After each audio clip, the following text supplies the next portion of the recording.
আমাদের এই যে বিজয়, বিজয়কে তারা ছিনতাই করার জন্য তারা চক্রান্ত শুরু করেছে। এবং তারা আমাদের যে মুক্তিযুদ্ধের যে বিজয়, সেটাকেও তারা ছিনতাই করার চেষ্টা করেছে এবং তারা অনেকখানি ছিনতাই করে সফল হয়েছে। বিশেষ করে গত 15 বছরে ভারত সরকার বা ভারতের মোদী সরকার এই বাংলাদেশকে একটি কলোনি বানিয়ে ফেলেছিল। তারা সেটা শিল্প সাহিত্যে বলি, সেটা সংবাদ মাধ্যমকে বলি, এমনকি রাষ্ট্রকে, সব জায়গায় তারা একটা কলোনি বানিয়ে ফেলেছিল। এই বিজয়ের ছাত্র জনতার গণঅভ্যুত্থানের মধ্যে দিয়ে আমরা সেই ভারতের পরিকল্পনাকে প্রত্যাখ্যান করেছি। আমরা বলি আমাদের মিত্র দেশ, আমাদের বন্ধু দেশ, না, ভারত আমাদের কখনোই বন্ধু ছিল না। সিলেটের হিন্দু বৌদ্ধ খ্রিস্টান ঐক্য পরিষদ তারা বিবৃতি দিয়ে বলেছে যে এখানে তেমন কোনো হামলা হয় না, যে কয়েকটি হামলা সংখ্যালঘুদের উপরে হয়েছে সবগুলো আওয়ামী লীগের নেতাকর্মীরা করে।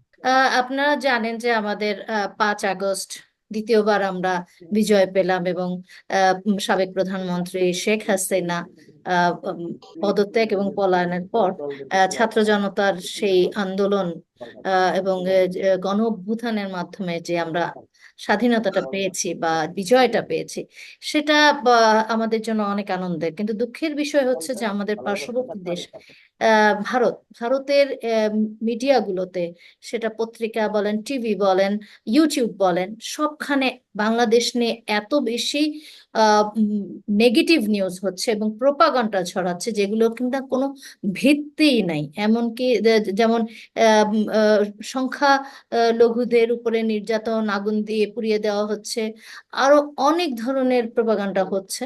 সো এই যে এমনকি তারা রাজনৈতিক এবং কূটনৈতিক দুই দুই শিষ্টাচারই তারা লঙ্ঘন করছে। সো আপনাদের দুজনের কাছে আমার প্রশ্ন যে কেন তারা এরকম করছে।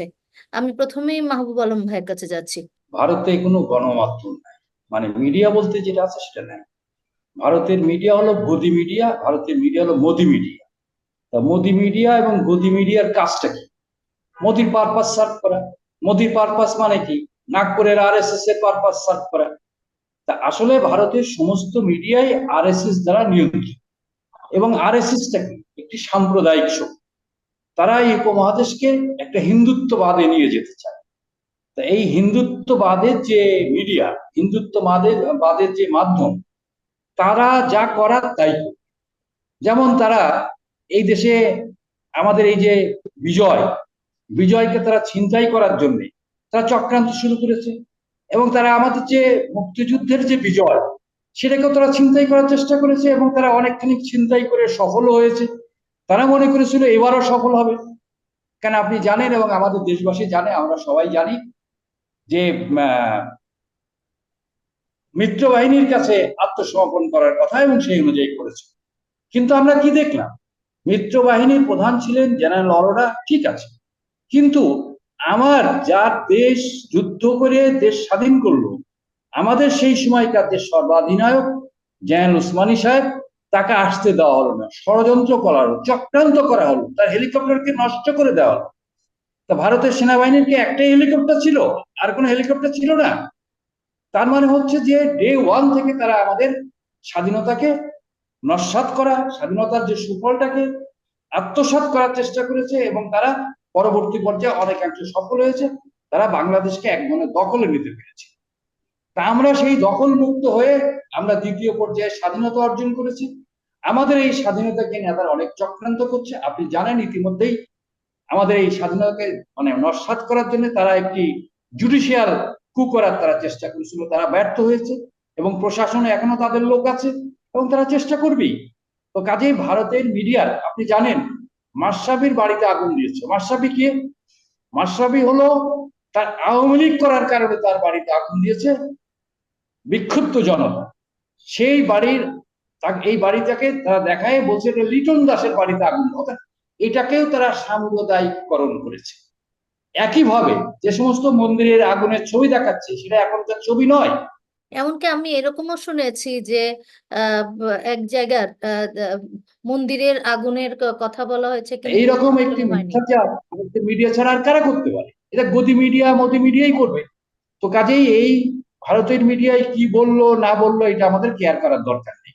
কিন্তু প্রশ্ন হলো, ভারতের যে যারা ক্ষমতায় আছে, ভারতের যারা শাসক, ভারতের যারা মন্ত্রণালয়, ভারতের যারা প্রধানমন্ত্রী এবং অন্যান্যরা, তারা যখন উল্টো পাল্টা বলছে, সেগুলো আমাদের সরকারের তরফ থেকে, আমাদের অন্তর্বর্তী সরকারের তরফ থেকে তার প্রতিবাদ করা উচিত।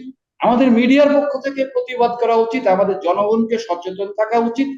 কারণ ভারত আমাদের কখনোই মিত্র ছিল না, ভারত কখনোই বন্ধু ছিল না। আমরা বলি আমাদের মিত্র দেশ, আমাদের বন্ধু দেশ, না, ভারত আমাদের কখনোই বন্ধু ছিল না। ভারতের এই যে আমাদের 52 বছরের অভিজ্ঞতা কি বলে, ভারত আমাদেরকে শুধু নিয়েছে, শুধু দেয় নাই। এটা আমার কথা না, এটা আমাদের পতিত স্বৈরাচার শেখ হাসিনার কথা। তিনি বলেছেন আমি ভারতকে অনেক কিছু দিয়েছি, আমি কিছু চাই নাই। তো তিনি দিয়েই গেছেন। কারটা দিয়েছেন? তিনি জাতির যে সার্বভৌমত্বকে তিনি বিক্রি করেছেন। এই অধিকার তাকে কি দিয়েছে? দেশ বিক্রি করার অধিকার তিনি দিয়েই গেছেন। এবং শেষ মুহূর্তে একেবারে মানে পরাজয়ের আগে দিয়ে তিনি করিডোর দিয়ে গেলেন। তারপরে কি আপনারা জানেন, পোর্ট একটা দিয়ে গেল। এই যে বিষয়টা, কাজে ভারতের মিডিয়া কোনো, আর সবচেয়ে মজার ব্যাপার এখানে একটা ব্যাপার আছে, সেটা হলো এটা আমাদের জন্য ভালোও বটে। ভারতের মিডিয়ার কোনো ইয়ে নাই, মানে ভারতের মিডিয়ার প্রতি ভারতের জনগণেরও কোনো আস্থা নাই। ভারতের, এটা আমার কথা না, ভারতের জনগণ বলে, ভারতের সাধারণ মানুষ বলে ভারতের মিডিয়া হলো গদি মিডিয়া, ভারতের মিডিয়া হলো মোদি মিডিয়া। তো কাজে ভারতের জনগণও যেমন বিশ্বাস করে না, আমাদেরও বিশ্বাস করার কারণ নাই। আমাদের এখানে যারা বিশ্বাস করে, যেমন এখানে আমি একটা উল্লেখ করতে চাই, আনন্দবাজারকে এখানে মনে করে একটা বাইবেল। কারা মনে করে? একটা মুষ্টিমেয় অংশ। এরা কারা? এরা কারা? এরা তো চিহ্নিত শত্রু। তো কাজেই মানে ওই মিডিয়ায় কি লিখলো না লিখলো কিচ্ছু আসা যায় না। আমাদের মিডিয়ায় আমরা কি লিখলাম আমাদের সচেতন হতে হবে। অবশ্যই সংখ্যালঘুদের বাড়িতে হামলা করা চলবে না, কিন্তু আমি তো কোনো হামলা দিয়ে দেখছি না, বরং একটা প্রোপাগান্ডা চলছে। এবং এই প্রোপাগান্ডা গৈবল্স প্রোপাগান্ডাকে ছাড়াই গেছে। আমি শুরুতেই বলেছি এবং আগেও বলেছি যে ভারতের যে গৈবল্সীয় প্রচার, এই গৈবল্স প্রচারের বিরুদ্ধে আমাদেরকেও প্রচারণায় নামতে হবে, আমাদের মিডিয়াকেও প্রচারণায় নামতে হবে। কিন্তু আর দুর্ভাগ্য হচ্ছে আমাদের মিডিয়ায় যারা কর্ণধার হয়ে আছে তারা তো ওই গোয়েবলসের দাস, তারা তো চাকর বাকর ওরাই। কারণ আমাদের মিডিয়ায় তো কোনো পরিবর্তন হয় নাই, মিডিয়ার উপরতলায় কোনো পরিবর্তন হয় নাই। তো কাজে আমি বলতে চাই আমাদের মিডিয়ায় যারা আছে তারা ভালো হয়ে যায়। দাসত্ব অনেক করেছেন, 14-15 বছর দাসত্ব করেছেন, চাকর বাকরের মতো আচরণ পেয়েছেন। কি পেয়েছেন? লাভটা কি হয়েছে? তো কাজে আপনারা ভালো হয়ে যান এবং আমাদের মিডিয়াকে সতর্ক করতে হবে, আমাদের জনগণকে সতর্ক করতে হবে, জনগণকে মাঠে থাকতে হবে। আর ছাত্রদের প্রতি আমার বার্তা, তাদের প্রতি আমার অসীম শ্রদ্ধা, ভালোবাসা। তারা তারুণ্যের যে বিজয় দেখাইছে, তারুণ্যের যে লড়াই দেখাইছে, এই লড়াকু সৈনিকদের মাঠে থাকতে এবং এগুলোকে প্রত্যাখ্যান করতে হবে। জি, এটি আমার। ধন্যবাদ। ধন্যবাদ। আমি একটু সেলিম খান ভাইয়ের কাছে যাচ্ছি। সেলিম ভাই, আপনি মাহবুবের কথা শুনলেন, আমার প্রশ্ন শুনেছেন। আপনার কি মনে হয়? আপনি তো দেখেছেন নিশ্চয়ই ইন্ডিয়ার মিডিয়াগুলো কি করছে। ইন্ডিয়ান মিডিয়াগুলো যেটা করছেন, এইটা যে ইন্ডিয়ান গভর্নমেন্টের কোনো ধরনের কনসেন্ট ছাড়া করছেন আমি এটা মনে করি। এটা ইন্ডিয়ান গভর্নমেন্টের কনসেন্টই এবং ইন্ডিয়ান গভর্নমেন্টের একটি পরিকল্পিত প্রপাগান্ডা এগুলো। কারণ এই যে আমরা দ্বিতীয় বিজয় বা যেটাই বলি না কেন, আমরা যে দীর্ঘ 50 বছরের যে মানে এক ধরনের শ্বাসরুদ্ধকর শাসন, আমরা এরশাদের স্বৈর শাসন, তারপরে এর আগেও ছিল, এর পরেও এই যে মানুষ বিরোধী জনবিরোধী যে শাসন ব্যবস্থার মধ্যে দিয়ে আমরা এসেছি, এই শাসন ব্যবস্থা কিন্তু আমরা একটা পরিত্রাণ পেয়েছি আপাতত। আমি বলবো আপাত পরিত্রাণ পেয়েছি।